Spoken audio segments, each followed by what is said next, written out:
tetap semangat sih, pastilah bakal dapat dan berhasil. Eh, Gitu Kak Lisa. Oke deh, siap deh kalau gitu Kak Joni.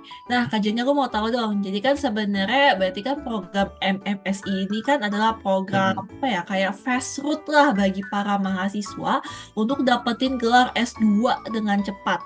Nah, tapi kalau misalkan secara perkuliah tuh lebih sibuk gak sih? Atau sebenarnya sama-sama aja dengan mahasiswa reguler?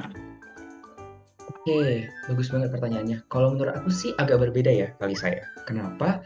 Karena berdasarkan pengalaman aku, jadwalnya jauh lebih banyak yang S1 nih Kalisa, yang reguler dibandingkan yang S2. Nah, kalau misalnya di S1 kan biasanya kayak kita bisa aja kuliah kayak 1 minggu itu bisa 5 hari. Nah, atau mungkin 1 hari itu bisa ada 2 mata kuliah, 3 mata kuliah. Kalau di S2 itu udah berbeda sih Kalisa. Jadi mata kuliah yang aku ambil itu cuma, bukan ambil sih, yang memang udah aku dapatkan itu hanya ada 2 gitu. Dan itu biasanya 1 hari itu cuma 1 kelas. Nah, jadi kalau misalnya dihitung 1 minggu itu biasanya cuma masuk 3 kali, jadi 3 hari doang. Nah, sisanya itu libur gitu. Nah, biasanya itu kesempatan itu aku ambil buat kerja sih Kalisa. Jadi sekaligus aku belajar S2 juga, kita juga bisa dapat pengalaman nih sebelum nantinya kita lulus. Nah, itu kan bagus banget ya buat teman-teman juga, kita bisa memanfaatkan waktu sebaik mungkin sambil kita kuliah, kita juga kerja dan kita nanti pas udah lulus udah ada nih CV-nya pengalamannya apa aja, kerjanya ngapain aja, sama kuliahnya juga udah ngapain aja. Gitu sih Kalisa untuk jadwal dari S2 sendiri. Oke, berarti kalau misalkan aku simpulan, sebenarnya sih sedikit berbeda gitu ya memang. Karena kan kita nanti akan ada kelas S2, dan tapi malahan ketika kelas S2, mata kuliahnya lebih sedikit ya Kak Joni ya ternyata. Mm-mm. Iya, dan ternyata waktunya pun bisa kita gunakan juga untuk sambilan kerja, dan juga bisa juga mungkin kesibukan-kesibukan lain gitu ya. Kalau misalkan kesibukannya Kak Joni kan memang bekerja buat dapetin pengalaman gitu, mungkin untuk uang jajan juga sekalian tambahan gitu ya, buat jajan-jajan di binus gitu ya, buat makan siang. Berarti tetap enjoy ya Kak, nggak kayak yang sampai strict gitu, kayak nggak bisa kumpul bareng teman gitu, enggak sih harusnya ya. Enggak kok Kalisa, bener banget sih yang kakak bilang. Kalau misalnya kita masih bisa enjoy kok, masih bisa hidup lah gitu. Nggak kayak stres banget kerjain ini. Enggak kok teman-teman, nggak usah khawatir. Karena di S2 juga kita ada dosen pembimbing, ada yang nge-encourage satu sama lain gitu. Iya. Gitu Kalisa. Ya soalnya aku dengar-dengar nih kalau kata orang tuh mahasiswa S2 habis-habis, gak bisa kumpul sama teman-teman. Berarti itu mitos ya semuanya ya. Iya mitos itu Kalisa, nggak usah didengerin. Oke, coba nih Kak Joni kalau misalkan boleh tahu sebenarnya kalian tuh start S2 tuh kapan sih? Karena kalau misalkan aku lihat gitu ya, MMS itu kan sebenarnya cuma program S1 plus S2. Berarti kalian tetap harus menjalankan kuliah S1 seperti yang tadi Kak Joni tuh infokan gitu. Nah, tapi kayak kapan specifically kalian start S2-nya? Gitu, kayak kok bisa gitu dalam jangka waktu hanya 5 tahun tiba-tiba udah lulus dapat gelar S2. Oke. Jadi kalau misalnya di MMSI itu kita tuh memang agak sedikit berbeda ya kali saya dengan reguler. Nah, jadi kalau misalnya dibilang itu S1 itu kita mulai dari semester 1 nih Kalisa sampai semester berapa kita bakal mulai dari semester 1 sampai semester 5. Nah, itu adalah perkuliahan S1. Di mana ya itu cuma kayak 2 tahun setengah sih. Nah, nanti di semester 6-nya kita bakal dapat program enrichment. Nah, jadi program enrichment-nya BINUS itu tuh cuma selama 1 semester aja nih, Kalisa. Nah, jadi nanti kita bisa mau milih apa, internship kah, research, dan lain-lain. Nah, untuk perkuliahan S2-nya itu bakal dimulai di semester 7 sampai dengan semester 9. Nah, ini yang makanya aku bilang, kita tuh jadi beruntung banget nih, karena kita juga bisa belajar S1, dan kita juga bisa belajar S2 hanya dalam waktu yang singkat banget, gitu. Nah, tapi sebenarnya mungkin teman-teman bakal mikir, kalau misalnya singkat itu berarti nggak terlalu efektif dong pembelajarannya. Nah, itu salah sih teman-teman. Kenapa? Karena di S1, nah itu yang tadi aku bilang, di S1 itu kalian bakal dapat beberapa kelas tambahan juga nih, yang sebenarnya juga mendukung kalian untuk pembelajaran di dasar S1-nya, gitu. Nah, jadi nggak perlu dikhawatirin sih sebenarnya, kira-kira bakal sulit atau enggak. Pasti bakal, menurut aku sih bakal seru banget ya, kalau kalian bisa mendapatkan S2 hanya dalam waktu yang singkat dan juga kalian nggak buang-buang waktu lagi sih, gitu. Gitu Hmm. kali sih. Oke, kalau gitu. Oke, Kak Joni, kalau menurut Kak Joni nih gitu kan, apa sih yang sebenarnya tuh ngebedain perkuliahan pada saat S1 sama S2? Karena kalau tadi kalau misalkan aku denger ya, berarti kan anak MMS itu kan cuma punya waktu, iya berarti 6 bulan lah ya, kan 1 semester tuh. 1 semester untuk Mm. enrichment, tiba-tiba masuk-masuk sudah S2 gitu. gitu. Kira-kira apa yang membedakan perkuliahan S1 dan S2? Oke, nah keren banget nih Kalisa. Kalau misalnya S1 itu sebenarnya itu lebih ke dasar ya Kalisa. Nah, jadi kita tuh lebih mempelajari tentang dasar dan gimana cara kita mempraktekkan dasar-dasar tersebut. Nah, contoh nih, misalnya di Binus nih, jadi di SI itu kita pernah belajar yang namanya Introduction to Database System. Nah, kita tuh pelajari buat database itu gimana sih, dasarnya itu apa aja. Nah, dari situ ya kita tahu nih, kalau misalnya dasarnya itu seperti itu, ya kita bisa diajarin tuh cara pembuatannya. Nah, tapi kalau di S2, kita itu udah berbeda banget dengan S1. Karena kita nggak hanya belajar tentang dasar dan cara pembuatan lagi, tapi kita belajar di mana point of view kita tuh udah harus lebih melebar sih, Kalisa. Jadi misalnya, kita punya perusahaan nih, kita nggak mungkin dong cuma buat satu database di satu server doang. Tapi kita harus memikirkan nih, gimana nih ketika satu database ini tuh menampung apa aja dan dia itu bisa bekerja untuk apa gitu, untuk fungsi apa dan dia itu misalnya kalau ada departemen lain yang harus saling berhubungan, nah itu gimana gitu. Nah ini disebutkan juga kayak ada mata kuliah namanya itu Advanced Enterprise Architecture. Jadi kita tuh ya belajar tentang bagaimana mengelola sesuatu yang jauh lebih besar gitu, dibandingkan hanya belajar tentang dasar-dasar aja gitu. Nah, oleh sebab itu di S2 itu akan kebanyakan belajar tentang riset-riset, gimana sih kita membuat sesuatu yang lebih baik lagi, dan itu bertujuan untuk membangun ya perusahaan atau berdampak baik pada perusahaan gitu. Lebih signifikan dan lebih spesifik sih itu perbedaannya ya Kak. Karena kalau di S1 mudahnya itu kita belajar dasar pembuatannya seperti apa. Nah, sedangkan kalau di S2 itu kita merancang lah lebih tepatnya sesuatu yang sebenarnya untuk kedepannya itu lebih bagus itu seperti apa gitu. Gitu deh Kak Lisa. Wow, berarti tadi kayaknya intinya kayak pengembangannya tuh selalu di S2 gitu ya, lebih dalam lagi, Tuh. lebih deep lagi pembelajaran itu di S2. Nah, tapi itu kan memang kalau bisa dibilang berbeda ya cukup berbeda lah ya Kak Joni gitu. Nah, pada saat dulu nih Kak Joni transisi dari S1 ke S2, ada gak nih kira-kira yang membuat Kak Joni itu kesulitan beradaptasi? Hmm, kalau aku pribadi sih enggak ya. Soalnya kayaknya enggak sih Kalisa. Soalnya aku lihat teman-teman yang lain juga pada enggak sih. Karena apa? Karena juga dosen-dosen S2 di BINUS tuh pada open semua sih. Ada yang lucu-lucu juga dosennya. Dan kalau aku pribadi sih enggak merasa kesulitan. Karena juga yang tadi didukung dengan teman-teman yang udah saling kenal satu sama lain kan. Nah, jadi kita lebih gampang berbaur dan dosen-dosennya juga pada baik-baik. Untuk kelas sendiri sih kita selalu berada di lantai 8 ya biasanya ya, untuk ruangan BGP. Nah, yang kerennya lagi sih beberapa dosen itu juga kita ada kelas yang namanya itu kelas enrichment. Nah, jadi itu juga biasanya itu kita tuh belajar tentang apa yang kita pelajari, kita coba praktikin juga. Nah, dari situ mendorong kita sih untuk bisa beradaptasi dan juga untuk bisa ngerti lah apa yang dipelajarin. Kalau misalnya ada sesuatu yang nggak ngerti juga tinggal ditanyain ke dosen aja kok nggak masalah, mereka open. Jadi nggak masalah sih tanya ke profesor atau tanya ke apa gitu kan dokter yang udah gelarnya gitu. It's okay, mereka terbuka kok. Gitu. Lisa. Oke, jadi tadi meskipun memang ya dosen-dosen S2, namanya kan juga dosen S2 ya, berarti kayak rata-rata profesor gitu ya. Betul, betul banget Memang Kak. kayak apa ya, secara pendidikan sudah sangat tinggi dan sudah sangat ahli di bidangnya gitu ya. Tapi mereka pun tipikal apa ya, tipikal dosen yang tidak akan menutup knowledge mereka gitu ya. Mereka akan selalu open ketika ditanyakan oleh mahasiswanya gitu. Nah, ngomong-ngomong nih Kak Joni, kan salah satu syarat lulus itu kita udah tahu lah ya, semua univ harusnya sama, yaitu skripsi. Nah, berarti kalau kayak gitu kita bakalan bikin skripsi plus tesis dong, berarti 2 kali. Atau gimana tuh kalau di MMSI? Oke, keren banget sih Kalisa pertanyaannya. Ini lengkap banget nih buat teman-teman. Nah, jadi kalau misalnya kalian betul sih yang Kalisa bilang. Jadi bakal ada dua project nih. Yang pertama itu skripsi, itu untuk S1. Kalau di sini kita bakal lebih bilangnya itu mini skripsi nih Kak, bukan skripsi. Jadi dibilang mini skripsi. Nah, kalau untuk S2-nya itu bakal ada tesis. Nah, kira-kira mini skripsi itu dikerjain kapan sih? Mini skripsi itu dikerjain nanti pas semester 7. Jadi pas awal banget kita masuk S2 gitu. Nah, sedangkan kalau untuk yang tesis yang S2-nya itu nanti kita bakal kerjakan di semester 8-nya. Nah, ini sih mungkin teman-teman bakal pikir ya, loh, kalau gitu bakal berat banget dong, Kak. Soalnya kan kita kuliah S2 sambil kerjain mini skripsi juga kan. Nah, jawabannya itu nggak terlalu berat karena yang tadi aku bilang itu bukan skripsi, tapi itu mini skripsi gitu, teman-teman. Nah, ada kata mini itu udah sangat membantu sih untuk percaya bahwa aman-aman saja gitu. Gitu deh, Kak Lisa.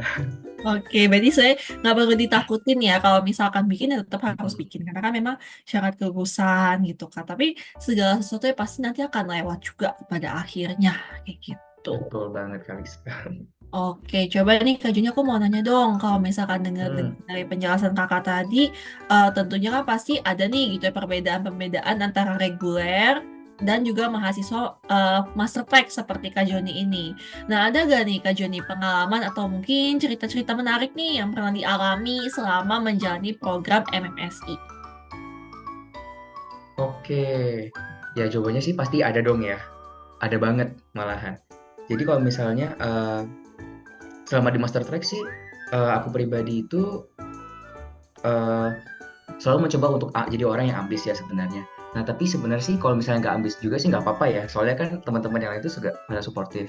Nah kalau misalnya untuk pengalaman-pengalaman atau cerita-cerita yang fun itu banyak sih Kalisa. Nah jadi waktu itu aku pernah coba untuk bimbingan sama dosen-dosen S2. Nah tapi itu aku bimbingannya itu nggak cuma sama satu dosen gitu. Aku pengen coba bimbingan ke dosen yang lain. Nah yang aku kagetin sih mereka pada open-open juga ya.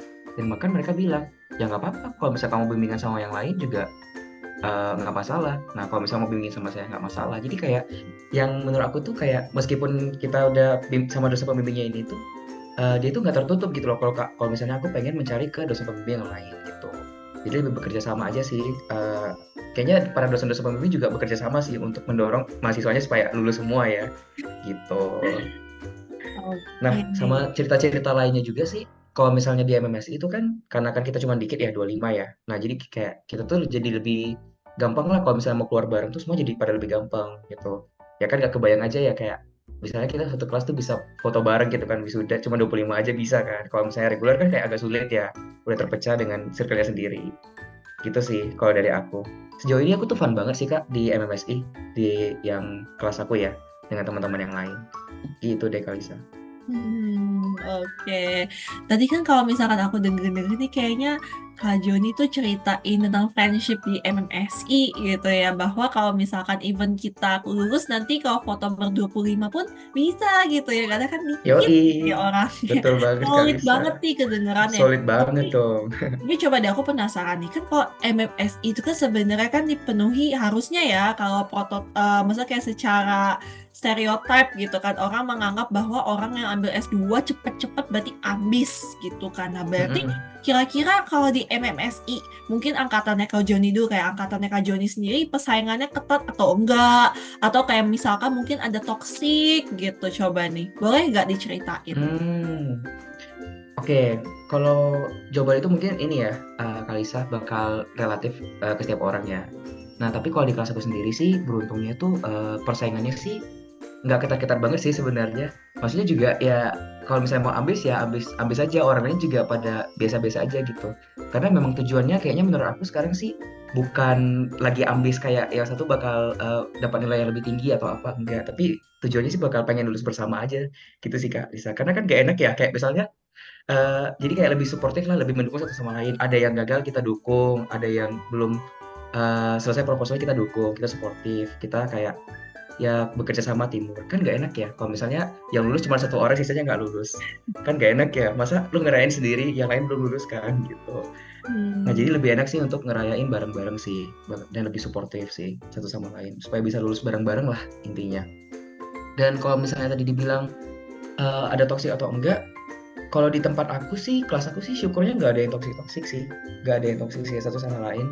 Kayak ya biasa-biasa aja sih. Kalau misalnya kan mungkin kayaknya udah pada dewasa juga sih Kalisa semuanya. Udah pada tahu tanggung jawab masing-masing kan ya. Jadi ya ngapain juga sih kayak ganggu orang, terus toksik dan buat hal-hal yang buruk sih.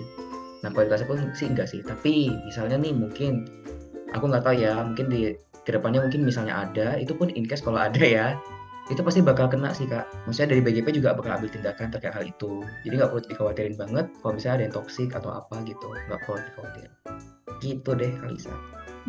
Ya berarti kalau misalkan let's say ada pun gitu ya, mungkin kayak rese atau kayak ceritanya Hmm. mungkin kalau misalkan teman-teman tahu kan Binus memang anti pembulian dan anggapannya itu kayak memang ingin membuat lingkungan universitas yang memang sangat amat suportif, positif begitu ya. Nah, oke nih coba nih Kak Joni, aku punya pertanyaan lagi. Jadi kan kalau misalkan di BINUS, kita kan kenal program 3+1, di mana plus one itu enrichment program. Tadi juga Kak Joni udah sempat mention gitu ya ketika aku nanya waktu perkuliahan start S2 gitu. Adapun sebenarnya kalau di BINUS tuh sekarang tuh ada tuh +1+1 yang nanti Hmm, maksudnya di mana si mahasiswa itu tuh bisa berkuliah di kampus kota lain gitu kan. Nah, kalau misalkan nih anak MMSI gitu, nah sebenarnya dalam jangka waktu 5 tahun ada gak sih misalkan waktu kalian untuk enrichment gitu, dan kira-kira tadi saya udah mention sih 6 bulan gitu ya, kira-kira cukup atau enggak gitu waktu sesingkat itu untuk enrichment. oke, ini banyak banget sih Kak Lisa. Jadi teman-teman yang lain pada bilang juga nih kan, kayak kenapa cuma 6 bulan ya, kenapa cuma 6 bulan ya kan. Nah sebenarnya itu dari BGP itu sendiri, maksudnya dari BINUS itu sendiri tuh memang apa ya namanya ya, kayak memang itu sebenarnya pada orang-orang pada bilang kayaknya itu waktunya singkat banget ya, cuma 6 bulan. Kayak kita tuh pengen lebih ya, setidaknya setahun lah ya, untuk bisa enrichment. Nah cuman kapan lagi sih kayak kita tuh berpikir masih mending kita bisa mendapatkan enrichment juga nih Kak, udah dapat S2 lagi. Nah jadi sebenarnya pola pikirnya itu harus diubah ke sana. Soalnya memang untuk bagian administrasi dan juga apa namanya ya, pengejaran waktu kurikulum kita itu kalau misalnya dibuat ke 1 tahun enrichment itu jadi kayak lama gitu Kak jangka waktunya. Nah jadi sebenarnya itu pola pikirnya harus kita ubah, di mana kita udah bisa kuliah S1, nanti juga lulus S2. Plus kita juga punya pengalaman ya, setidaknya 6 bulan oke lah ya Kak, gitu, daripada nggak dapat sama sekali kan, gitu. Nah itu sih sebenarnya yang memang perlu kita ubah pola pikirnya. Kalau memang anak S1 kan mereka enrichment itu selama 1 tahun, ya is oke karena mereka kuliahnya cuma 4 tahun setengah. Nah jadi memang diperlama untuk enrichment juga nggak apa-apa. Nah tapi mereka cuma dapat gelar S1 nih. Nah kalau kita kan dapat gelar S2 nih. Nah masih beruntung-beruntung kita dikasih kesempatan nih sama BINUS untuk ikuti program enrichment. Gitu deh Kak. Gitu. Oke, wow. Oke, berarti kalau misalkan tadi ya kita juga 6 bulan ya sih waktunya sudah cukup gitu ya Kak Joni gitu kan. Kita juga dapat pengalaman Iya, dan kita juga dapat gelar S2-nya. Oke, betul. coba nih Kak Joni last questions. Nah, Kak Joni kan udah cerita-cerita tentang MMSI. Nah, Kak Joni punya gak nih saran atau mungkin pesan untuk Oke. mahasiswa-mahasiswa baru gitu ya, yang tertarik untuk mengambil jalur master track di MMSI di Universitas Bina Nusantara? Hmm, Oke. Ini kata-kata penutup juga ya kali saya. Buat teman-teman yang kalian lagi pengen nyoba, eh, mungkin kalian bidang IT lah atau bidang sistem informasi, suka komputer, menurut aku sih worth it banget buat cobain MMSI. Karena pasti bakal banget naik dan turun. Karena aku juga sendiri pribadi itu jujur aja aku bakal naik dan turun sih sebenarnya. Tapi percaya teman-teman bakal worth it banget sih untuk ngambil jurusan di MMSI. Kebayang nggak sih kapan lagi kalian bisa dapetin gelar S2 hanya dalam waktu singkat? Plus tadi yang juga aku mention, kalian bisa dapetin magang juga walaupun cuma 6 bulan. Nah, tapi ingat teman-teman, kalau misalnya kalian dapetin magang cuma 6 bulan, gak usah berkecil hati. Di S2 masih banyak waktu. Karena, ini teman-teman, ketika kalian nanti udah semester 7, kalian udah punya yang namanya itu SKL atau surat keterangan lulus sementara yang bisa digunakan untuk melamar kerja nih teman-teman. Nah, jadi ketika di awal semester 1 magang, kalian bisa kerja sebagai enrichment, mungkin itu internship, nah di S2 juga nanti kalian bisa kerja juga nih. Jadi nggak menutup kemungkinan dong, meskipun cuma ya 6 semester, tenang, di semester 2 kalian bisa kuliah sambil kerja juga, teman-teman. Nah, alhasil selama 5 tahun ada banyak benefit yang bisa kalian dapetin. Kalian bakal dapat gelar S1, juga gelar S2, kalian dapat enrichment juga dari BINUS, dan kalian juga bisa menggunakan SKL sementara untuk bekerja di perusahaan. Sambil juga kalian kuliah S2. Kapan lagi teman-teman dengan waktu yang singkat hanya 5 tahun, kalian bisa dapat gelar S2. So, buat teman-teman yang pengen join, jangan lupa langsung join juga ke BINUS MMSI. Nah, aku percaya bahwa kalian yang bisa join di MMSI ini adalah orang-orang yang hebat dan tetap semangat buat lulus di MMSI nantinya. Gitu deh, Kalisa. Wow, di closing statementnya mengajak banget nih teman-teman Binusia. Oke, jadi jangan ragu teman-teman kalau misalkan mau join, tapi tidak semenakutkan itu kuliah S1 plus S2 dalam waktu 5 tahun ternyata bisa. Dan ternyata tidak seketat itu, tidak semenakutkan itu lah Betul, yang Kak Joni ya. Nah, mungkin teman-teman betul banget. iya, mungkin teman-teman ada yang mau jadi Kak Joni kedua nih, gitu ya. Kak Waduh, Joni juga semangat gitu ya untuk kuliah S2-nya. Harusnya berarti sebentar lagi over ya, harusnya sebentar lagi selesai nih, gitu. iya nih Kalisa, bener banget. Iya, semangat ya Kak Joni. Oke, kalau gitu Oke. kita sudahkan gitu ya untuk sesi interview kita kali ini nih gitu ya. Kita udah berbincang-bincang lumayan lama Hmm, dengan Kak Joni. Semoga insight dari Kak Joni bisa jadi insight baru untuk mahasiswa-mahasiswa atau mungkin calon-calon binusian yang mungkin nanti mau mengambil master track di sistem informasi. pasti. Thank you Kak Joni. See you Binusian. Thank you, Kalisa. See you.